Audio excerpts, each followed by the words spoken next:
Let's talk about what we all agree on, man. Come on.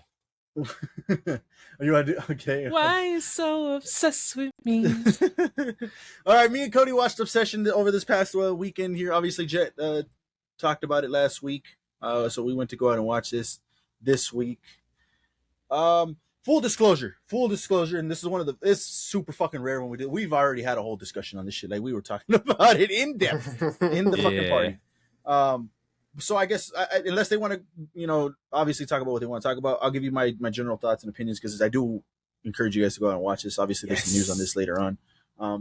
Love this movie. I really enjoyed myself watching this movie. Yeah, Jet was not lying. Inde Navarrette was Navarrette was really good in this. Like she killed it. Like especially coming from the last time I saw her in Superman and Lois. To here, I was like, oh shit, like what happened? Like, yeah, she did cool things over there. It wasn't bad performance or anything, but it was like that high school melodrama type shit. Over here, nah, she fucking flipped the switch and she said, I could act for real. Let me show you. Get in the bag. Yeah, I could get in here for sure. And it was good. She killed it performance wise. The movie was great. Obviously it's the best horror movie of the year so far. I am gonna stay that way. You think it's gonna stay there? Backrooms is next week. I don't know. I don't know nothing about Backrooms. This is gonna be hard to beat. Obviously, this is gonna be that one that like, tough as beat. I'm at a 10. I think I'm at a 10 on this one. So yeah, we are good there. Where does it fall? Jet made a very bold claim of this is his movie of the year. I'm not there. I still have. Oh, you're talking about Project Hail Mary. I still have Project Hail Mary at number 10, and that's why I wanted to talk about this. That way Cody can get his list going. Okay. So number 2. I'm looking at my number 2.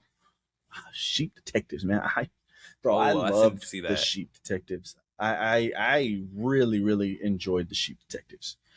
Coming out of the theater, I had this internal discussion with myself. I said, no, what? I think I like the Sheep Detectives more. But we were, like I said, we had an in-depth fucking conversation about this yesterday. And getting to talk all that out. And you know what? I'm like, all right. There's some things that were amazing in here. The writing in here, I don't know if you could find something wrong with the writing. We tried to talk some things out yesterday, and it was good. Like there was decisions made, and I think everything was good. So yeah, I think this is my number 2. Sheep Detectives number 3. At number 4 is Wuthering Heights. I really enjoyed Wuthering Heights. Damn, I need to finish that. That one, I really so crazy. So that's my top 4. Jet loves the drama. Like he has that one up there. I didn't really, it's cool. It's cool, but it's not gonna make my top 10. I don't think. But it's in there right now. So I mean, obviously, yeah, it's in there.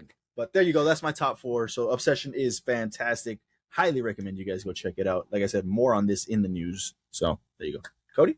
And well, keep it short and simple because we did talk about it. And I mean, obviously I want people to watch it. So I don't want to say much for that reason. 10 out of 10, add your 10 points, Justin, if you want. 10 out of 10.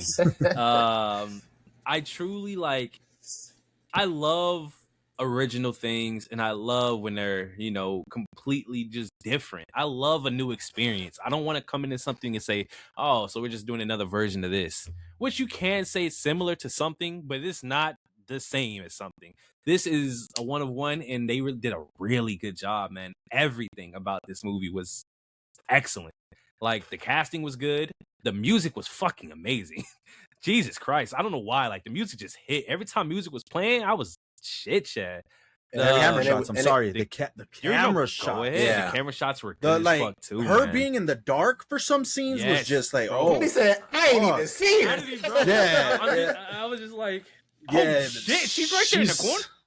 Bro, insane with the shots, the direction on the shots. Even when she answered she was at the door one of the times, and she was in the dark, but her eyes were glowing. Yep. I said, "Oh fuck, that shot looks amazing." So right, the cinematography in this was good, and simple but great. Yes, and it's simple and great because like there's scenes, like I said, the way that they portrayed, the way that the plot goes, you just think she's gonna be in places that she's not. So like when they were in the store sitting there, bro, we thought she was gonna show up. You just think like the way that it's shot, you just assume she's somewhere there. When they're in the car, you just assume she's somewhere there. Like every time they ever spoke about her, I just felt like she was there. That's how good the shots were. Like it made you feel so like drawn into. It was so good, man. I can't say it enough, man. This is a horror movie, but like damn, like it wasn't even scary like that. That's the only negative. It was suspenseful. It was like, oh shit, like she made me like scared. Like, oh shit, I know you're not a monster, you're not a demon, you're not nothing like that. You're just a human. But damn, like they did a good job on that front.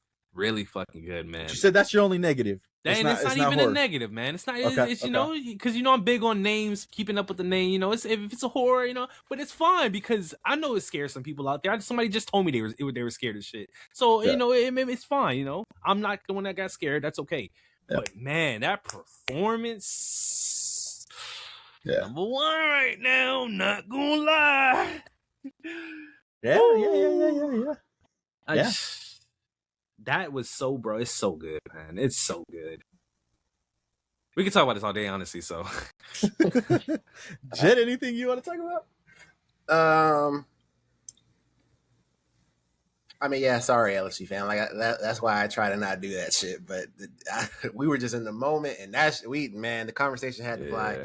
But yeah, I mean, it just feels good that I wasn't. You know, I came in here kind of on some hot shit, and for the boys to feel the way about it that they do, I'm just glad I didn't overhype it. Like, those were real fucking emotions and how I actually felt about the film, which I thought was great, but it was really Inde's performance that I just really wanted to highlight and talk about, because the movie is special, but man, she is phenomenal.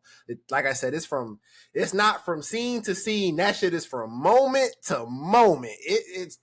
She's incredible. So can't wait to see what, opportunities spawn out of this, or for her out of this. Obviously we talked about what Curry's doing next, which I don't remember, but we did talk about it because I remember Bryce Dallas Howard's in it. Aaron Paul's in it. So he already has stuff that he's working on next.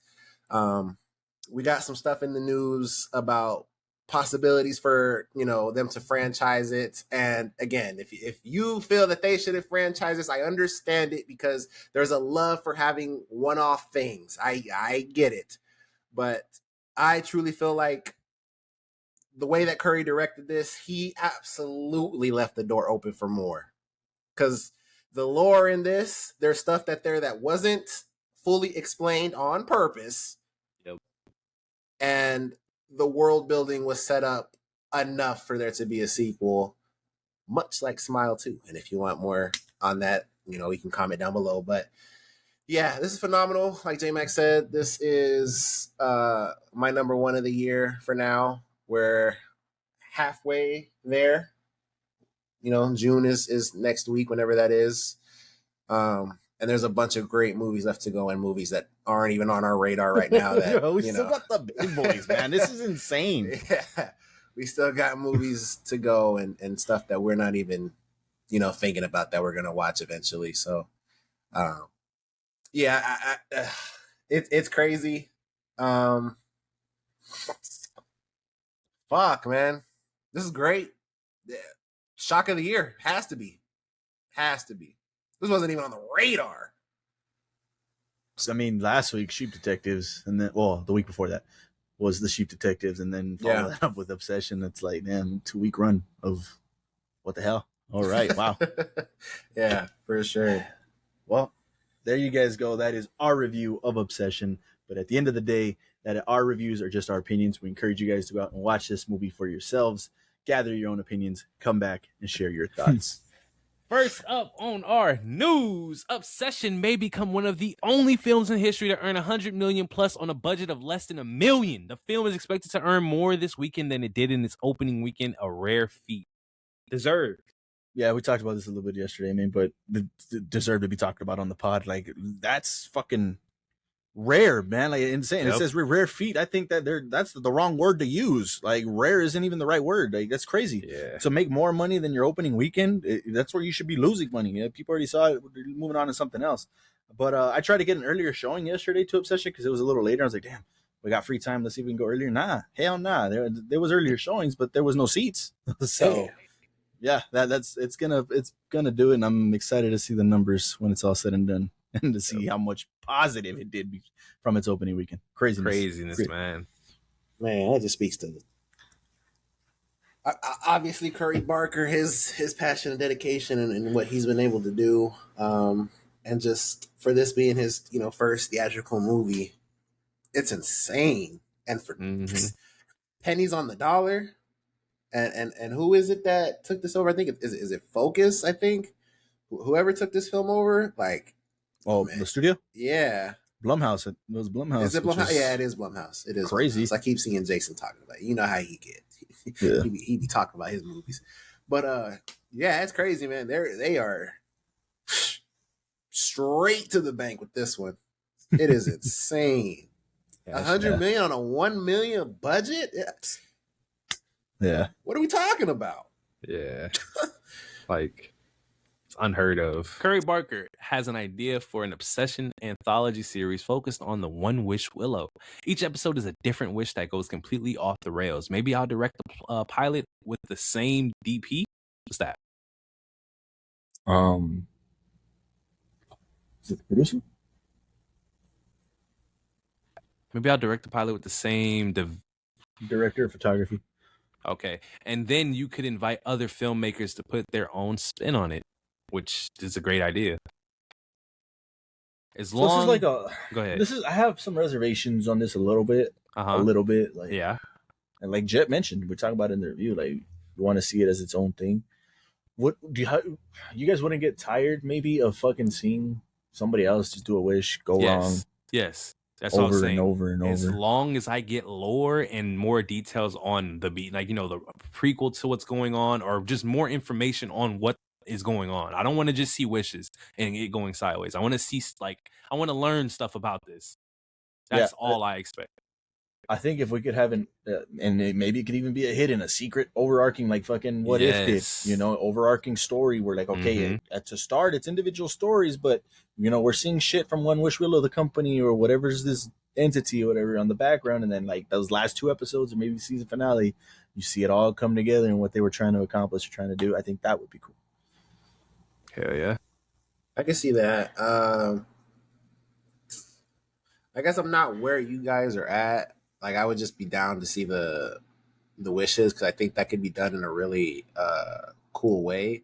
Obviously, depending on what these people are wishing for, because obviously he was just desperate and wished for that on the fly, not even thinking it would work. He just did it just to do it, which I guess would be the case for most of them. Because I was gonna say it's gonna be the same thing, but they're not gonna wish for that. So I would be very interested in that. I think, like, for me, I think I would be at, like, on a anticipation meter. I think I would put this like at a 9, and a sequel I think I would want, and that would be at a 10. I think I would just rather have Obsession 2, and there's like we're following a different main character, obviously, but there's like some type of tie-in to what's going on with Nikki. Is she on trial? Is she in jail? Obviously, I talked about how, if you do it the way that it kind of would be set up, it would be like Nikki's in jail and the main character hears about Nikki and goes to see her. You couldn't really do that, because at that point you're copying Smile to a fucking T. But that's where the genius of writing comes in. You have to kind of find a workaround for that. But yeah, I think in Obsession 2, man, that and they would give him more money, obviously, because they just made him 100 M's straight up. So, he'd have even more to work with at his disposal. It would be interesting. It really would.